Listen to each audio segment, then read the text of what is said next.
मंच पे आसीन मेरे कैबिनेट कुलीग सौरभ भारद्वाज जी, दिल्ली की महापौर शैली ओबेरॉय जी, उप महापौर आले मोहम्मद इकबाल जी, दिल्ली नगर निगम के कमिश्नर साहब ज्ञानेश भारती जी,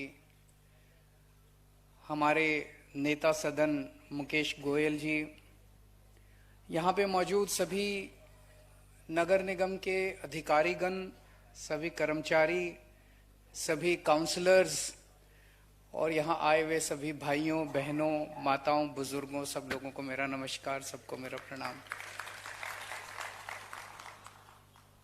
आज हम बाबा साहब अंबेडकर का जन्म दिवस मनाने के लिए एकत्रित हुए हैं। भारत ने बहुत बड़े बड़े लोगों को जन्म दिया, लेकिन मैं समझता हूं कि बाबा साहब अंबेडकर शायद हमारे भारत इतिहास का सबसे बड़ा चमकता सितारा है। उनके जीवन को आप जितना पढ़ो उतना लगता है कि यार ये कैसे हो सकता है, ऐसा आदमी कैसे हो सकता है जो आदमी एक मामूली से मध्य प्रदेश के गांव में इतनी गरीबी में इतने छुआछूत से निकल के भारत का लॉ मिनिस्टर बनता है और दुनिया का सबसे बेहतरीन संविधान लिखता है। ये सफर कोई आदमी कैसे तय कर सकता है? और उनके जीवन के संघर्ष को मैं जितनी बार पढ़ता हूं उतना मुझे यकीन नहीं होता कि ऐसा व्यक्ति भी कभी इस देश के अंदर पैदा हुआ था और उसने इतना कुछ हासिल किया।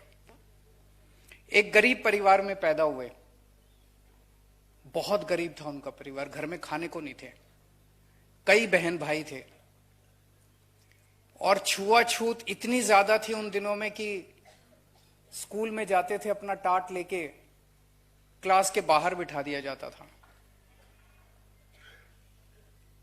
बाकी बच्चों के साथ नहीं बैठने दिया जाता था, क्लास के बाहर बिठा देते थे। अब टीचर अंदर पढ़ा रहा है, वो क्लास के बाहर बैठे हैं, क्लास के बाहर कितना सुन रहा है कितना नहीं सुन रहा। मैं समझता हूं आज का अगर माहौल होता तो माँ बाप कहते यार छोड़ पढ़ाई, कुछ काम धंधे में लग जा, बेकार में अपना टाइम क्यों खराब कर रहा है कि नहीं है? क्लास के बाहर बिठा देते। पानी पीना होता तो वो चपरासी ऊपर से यूं ग्लास डाल के उनको पानी पिलाता था। और उन्होंने कहीं लिखा हुआ है कि जिस दिन चपरासी नहीं आता था उस दिन पानी नहीं मिलता था। नो पियन नो वाटर, वो भी उन्होंने अपना एक चैप्टर लिखा हुआ है कि नो पियन नो वाटर। जिस दिन चपरासी नहीं आता था उस दिन पानी नहीं मिलता था पीने को। पर वो पढ़ाई करते गए करते गए करते गए। मैं तो ताज्जुब होता है कि वो एक एक क्लास नहीं तो अगर ऑर्डिनरी कोई आदमी होता तो वो तो पढ़ाई छोड़ छाड़ के और अपना किसी काम धंधे में लग जाता। और वहां से फिर वो बॉम्बे गए, बॉम्बे में एल्फिंस्टन स्कूल में गए, फिर कॉलेज में गए और 1913 में कोलंबिया यूनिवर्सिटी पहुंच गए।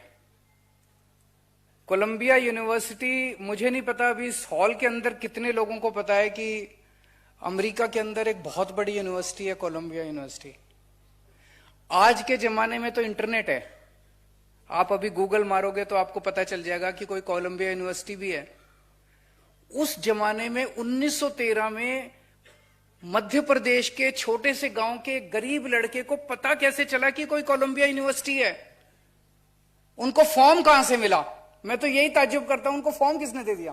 कहां से मंगाया उन्होंने फॉर्म? सोच के देखो आप। अभी तो पढ़ते हैं तो कहने को तो बड़ा आसान है, लेकिन उस बंदे को, उस बच्चे को पता कैसे चला 1913, मतलब 13 और 10 23 9 22 साल की उम्र के अंदर, 22 साल की उम्र में उस लड़के को पता कैसे चला कि अमेरिका के अंदर कोई यूनिवर्सिटी है जिसका नाम है कोलंबिया यूनिवर्सिटी। वहां ऐसे फॉर्म भरते हैं, फॉर्म भर के एडमिशन लेते हैं, एडमिशन, उनको स्कॉलरशिप तो चलो मिल गया। वो कोलंबिया यूनिवर्सिटी पहुंच गए पढ़ने के लिए, वहां से उन्होंने पीएचडी करी और फिर 1915 में वो लंदन स्कूल ऑफ इकोनॉमिक्स पहुंच गए। आज भारत देश में, आज पूरी दुनिया में लंदन स्कूल ऑफ इकोनॉमिक्स में एडमिशन लेना मतलब नामुमकिन सा है। लंदन स्कूल ऑफ इकोनॉमिक्स दुनिया का सबसे बेहतरीन कॉलेज माना जाता है, सबसे बेहतरीन college. London school of economics से उन्होंने अपनी दूसरी पीएचडी करी। फिर मैं देख रहा था पता नहीं कितने तो एमए की डिग्री ले रखी है उन्होंने और कितनी उन्होंने पीएचडी की डिग्री ले रखी है। और फिर उन्होंने वकालत कहां से करी? वकालत दिल्ली यूनिवर्सिटी की लॉ फैकल्टी में भी एडमिशन मिलना कितना मुश्किल है कि नहीं है? वो ग्रेज इन, लंदन के अंदर ग्रेज इन है, वहां से मतलब दुनिया के सबसे बेहतरीन वकील, दुनिया के सबसे बेहतरीन वकील ग्रेज इन से निकलते हैं, वहां से वो वकालत करके आए। क्या आदमी था यार! ऐसे ही थोड़ी दुनिया उनकी दीवानी हो रही है कि नहीं है? उस व्यक्ति ने हमारे देश का संविधान लिखा, बहुत ही खूबसूरत संविधान लिखा, उसमें सारी चीजें उन्होंने डाली। सबसे ज्यादा तवज्जो उन्होंने शिक्षा को दी। बार बार बार बार उनकी जितनी भी टीचिंग्स हैं, उनकी जितनी भी राइटिंग्स हैं, उनको जितनी बार आप पढ़ो, हर जगह वो यही एक संदेश देते हैं कि अगर हमें अपने समाज को आगे बढ़ाना है, अगर हमें अपनी गरीबी दूर करनी है, अगर समानता का अधिकार सबको देना है, तो एक ही चीज कर सकती है, वो है शिक्षा।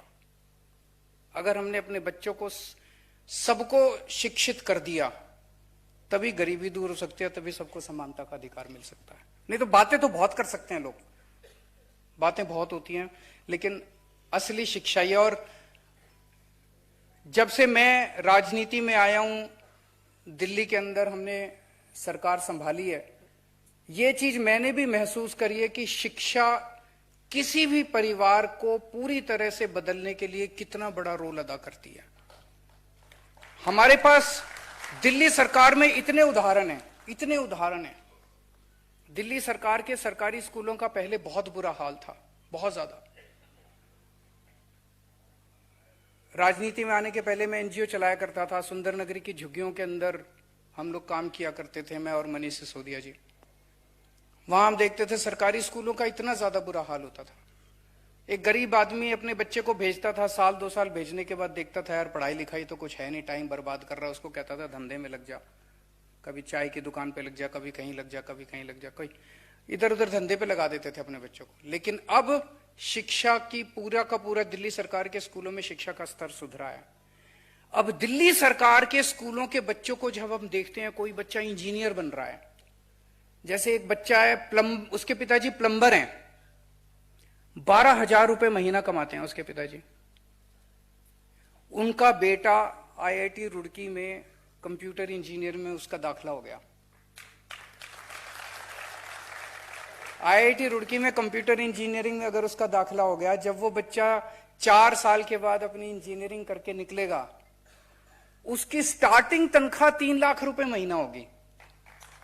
स्टार्टिंग सैलरी 3 लाख रुपए महीना होगी। एक परिवार तो सुधर गया। अब आप सोचो कि अगर हर परिवार के हर बच्चे को हम अच्छी शिक्षा दे दें, किसी को डॉक्टर बना दें, किसी को इंजीनियर बना दें, किसी को, और ये भी नहीं, नौकरी भी नहीं, अब हम उनको बिजनेस करना सिखा रहे हैं स्कूलों के अंदर, बिजनेस करना सिखा दें, देश से गरीबी दूर हो जाएगी। तो मैं जब भी कहीं जाता हूं, मैं किसी को ये नहीं कहता मैं तुम्हारी गरीबी दूर कर दूंगा, मैं सबको ये कहता हूं मैं तुम्हारे बच्चों को पढ़ा दूंगा, तुम्हारे बच्चे तुम्हारी गरीबी दूर कर देंगे। मैं क्या दे दूंगा आपको? लाख रुपए दे दूंगा, 2 लाख रुपए दे दूंगा, 10 लाख रुपए दे दूंगा। अभी कितने दिन चलेंगे 10 लाख रुपए भी? आज नहीं तो कल, कल नहीं तो परसों पैसे खत्म, उसके बाद फिर वही गरीबी। लेकिन अगर मैंने आपके बच्चों को पढ़ा दिया, पूरी जिंदगी आपका परिवार जो है वो गरीबी से बाहर आ जाएगा। तो शिक्षा सबसे जरूरी है। वो उस व्यक्ति ने उस देश की गरीबी की और असमानता की चाबी ढूंढ ली थी, बाबा साहब अम्बेडकर ने। उन्हीं के नक्शे कदम पे चल रहे हैं।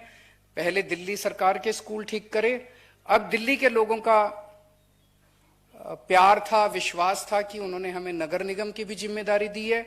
अब नगर निगम के भी स्कूल ठीक करने हैं अपने को, सारे नगर निगम के भी स्कूलों को अच्छा करेंगे। एक चीज मैंने देखी है, नगर निगम जो है वो आम आदमी की जिंदगी के हर छोटे से छोटे पहलू को टच करता है। तो दिल्ली सरकार से भी ज्यादा नगर निगम जो है वो लोगों की जिंदगी को छूता है। अब नगर निगम की जिम्मेदारी लोगों ने दी है, तो बहुत सारे काम करने हैं अपने को, लेकिन सबसे बड़ा काम करना है सफाई का। दिल्ली को साफ करना है, दिल्ली को चमकाना है, और वो सबको साथ लेके करना है। एक पॉजिटिव एटमॉस्फेयर क्रिएट करना है अपने को, नेगेटिविटी खत्म करनी है। पहले जो अभी मौजूद कर्मचारी हैं, आप देखना, इन्हीं कर्मचारी, यही कर्मचारी आपको साल 2 साल के अंदर जादू करके दिखाएंगे, कमाल करके, मैजिक करके दिखाएंगे यही लोग। दिल्ली सरकार के अंदर मेरे को याद है, जब हम लोग उसमें एनजीओ में काम किया करते थे, झुग्गियों में काम करते थे, तो सारे गालियां देते थे दिल्ली सरकार के टीचर्स को। अरे पढ़ाती नहीं है टीचर्स, आती नहीं है, आती हैं तो पेड़ के नीचे बैठ के स्वेटर बुनती रहती हैं, ये कहते थे ना, ये आम सुनने को मिलता था। यही 60,000 टीचर्स, दिल्ली सरकार के टीचर्स, किसी को नहीं बदला हमने आने के बाद, इन्होंने दिल्ली के अंदर शिक्षा क्रांति करके दिखा दी, कमाल करके दिखा दिया इन्हीं टीचर्स ने। ऐसा गजब का कमाल किया, रिजल्ट भी अच्छे आने लग गए, बच्चों के कैरियर भी। आज मैंने बहुत इंटरेक्शन किए दिल्ली सरकार के सरकारी स्कूलों के बच्चों के साथ। जब मैं बच्चों से बात करता हूं ना, बच्चे स्कूल की तो तारीफ करते ही हैं, स्कूलों के अंदर इंफ्रास्ट्रक्चर बहुत अच्छा बना दिया, ये अच्छा कर दिया जी आपने, स्कूल की बिल्डिंग अच्छी। सबसे ज्यादा तारीफ दिल्ली सरकार के स्कूलों के बच्चे अपने टीचर्स की करते हैं। हमारी वो टीचर बड़ी अच्छी है सर, वो बहुत मेहनत करती है सर, वो वाली टीचर बड़ी अच्छी है सर, उसने बहुत अच्छा पढ़ाया सर, उसकी वजह से मेरे नंबर अच्छे आए सर, वो मेरे को एक्स्ट्रा क्लासेस, इतनी तारीफ करते हैं। वही टीचर्स जिनको पहले समाज जो है वो हीन भावना से देखता था, आज उन्हीं टीचर्स ने कमाल करके दिखा दिया दिल्ली के सरकारी स्कूलों में। आज यही सभी सफाई कर्मचारी, आज यही एमसीडी के स्कूल टीचर्स, आज यही डॉक्टर्स, यही नर्सेज, यही एमसीडी के कर्मचारी, आप देखना साल 2 साल के अंदर आपको कमाल ना करके दिखा दे, तो मैजिक ना करके दिखा दे, शानदार काम करके दिखा। पॉजिटिविटी चाहिए, नेगेटिविटी खत्म करनी है, जो नेगेटिव एटमॉस्फेयर उसको खत्म करके एक माहौल देना है। अंत पंत में तो सब इंसान है ना, हर इंसान के यहां दिल धड़कता है। हर इंसान क्या चाहता है अपनी जिंदगी में? पैसा नहीं चाहता। ऐसे बहुत कम लोग हैं, 1% 2% लोग हैं जो जिनकी विकृत मानसिकता है, जो वैसा पैसा पैसा पैसा। आम आदमी चाहता है अपनी जिंदगी के अंदर सुकून चाहता है, आत्मा की शांति चाहता है। और आत्मा की शांति किससे मिलती है? अच्छे काम से मिलती है। अगर आपको अच्छा काम करने को मिल जाए, इससे बड़ी भगवान आपको कुछ दे नहीं सकता। अगर आपको ऐसा काम मिल जाए जिस काम के अंदर आपको जॉब सेटिस्फेक्शन मिलने लगे, वो माहौल अपने को क्रिएट करना है। तो आज इस मंच के जरिए मैं आप सब लोगों का, सभी एमसीडी के कर्मचारियों का और दिल्ली के 2 करोड़ लोगों का आह्वान करता हूं कि आपने ये जिम्मेदारी हमें दिया, उस सब मिलके, हम अकेले आम आदमी पार्टी वाले नहीं कर पाएंगे। हमें बीजेपी वालों की भी मदद चाहिए, कांग्रेस वालों की भी मदद चाहिए, सबकी मदद चाहिए। सारे जने मिलके करेंगे और सबको साथ लेने के लिए एक हेल्दी कंपटीशन भी शुरू करेंगे।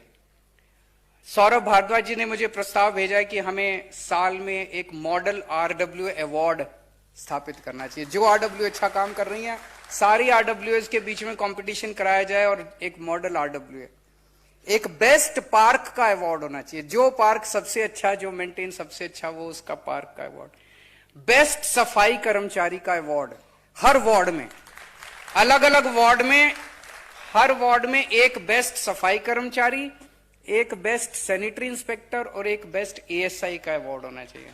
इस तरह के बीच में आके मुझे बहुत खुशी हो रही है। अब आना जाना लगा रहा करेगा। Thank you so much.